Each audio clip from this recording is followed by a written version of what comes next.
tell me when. Yeah. All right. So I was just talking to Meto earlier about a conversation we had yesterday about private label businesses, and I was getting into this as the statement here. So I was talking to her about private label businesses and what it means to start a business without a product, without any money, without anything really. All you need is to think of a product that you would use on a daily basis, whatever kind of product that is. In my case, it's books. I publish books and make them available for other people for sale, and I can wholesale them to retailers. I can sell them to whatever. Anyways, on my Facebook just now, I stumbled across a thing called Me Undies, and it's just a new brand.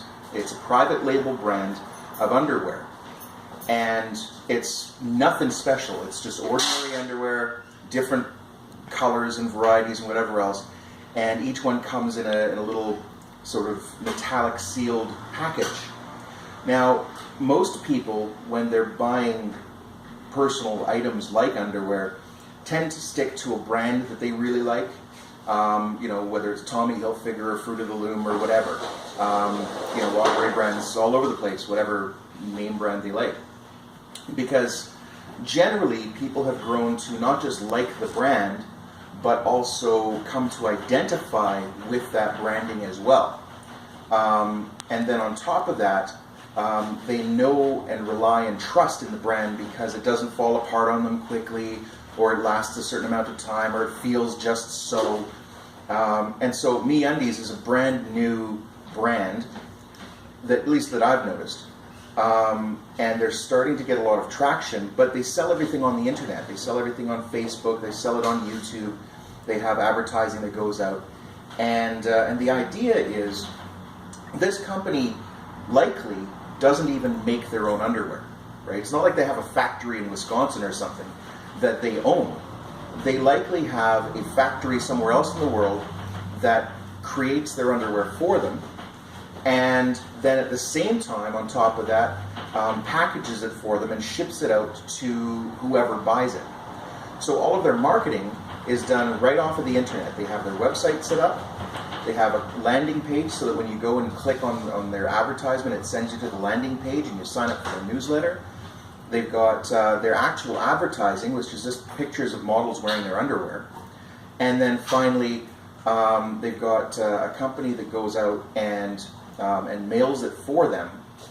They likely use MailChimp for their email list to continue advertising to the people who have already purchased from them. And the idea is that they didn't actually even make it. They're marketing stuff. So any product whatsoever that you can think of that you would use, in this case it's underwear, in other cases it could be socks, or it could be nail polish, or it could be cologne, or it could be glue, or it could be pretty much anything. I mean, you can private label literally anything. There's companies that make it and are very often willing to ship it for you to your end clients. So what you want to do, ultimately, is come up with a product that you like, brand it, get a website together, and advertise the heck out of it.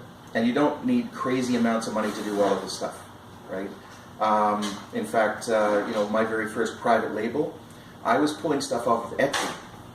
And I contact the makers on Etsy and say, hey, look, I really like your product. I think it's fantastic. What I would like to do is use it on my website.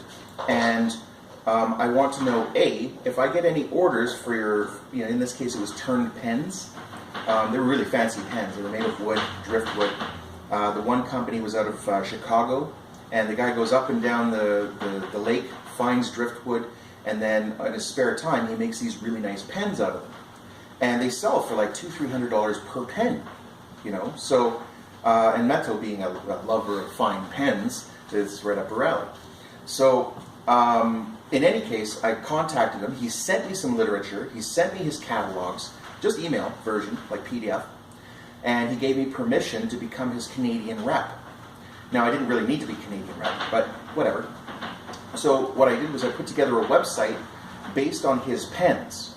And he says he's willing to stick my own brand on them. right? So, you know, I could stick a little Octavia logo, and he has a laser engraver that you can just laser engrave my logo onto it. And so I put them up on the website with, you know, his pens, the 4 or 5 different styles, the prices. So I took his wholesale price, what he was willing to sell to me for, and I doubled it.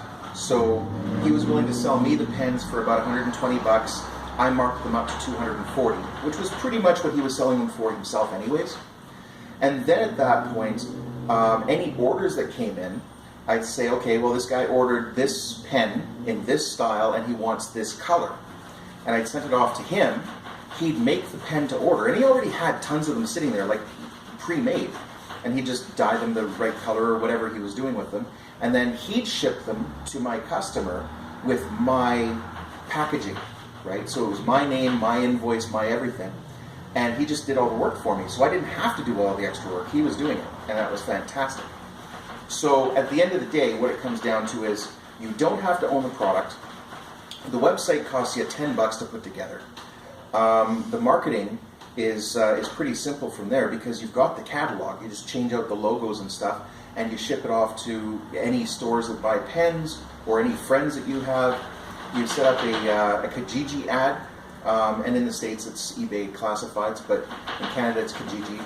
Craigslist ads, ads on Facebook. Now Kijiji and Craigslist are free. Facebook you can do for $10 to reach 5,000 people or something like that.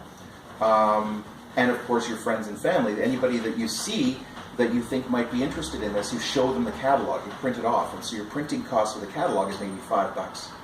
So all in all, you're looking at costs less than $20, right? You don't even have to own a pen to show off, you just show off the pictures. And if anybody's really interested, they'll jump at the opportunity to buy it. Now in my case, I was looking at something that was $120, $240. The underwear company is like $5. So $5 for a pair of underwear. Their cost is probably $1.50. So for every pair of underwear they sell, they're making $3.50 or so. Now most of this is guesswork, but in truth, this is how commerce works. This is how small business in the terms of private labeling works. So any product, doesn't matter what it is, just stick your own label on it, stick your own brand on it, stick your own logo on it, and sell it. And that is that.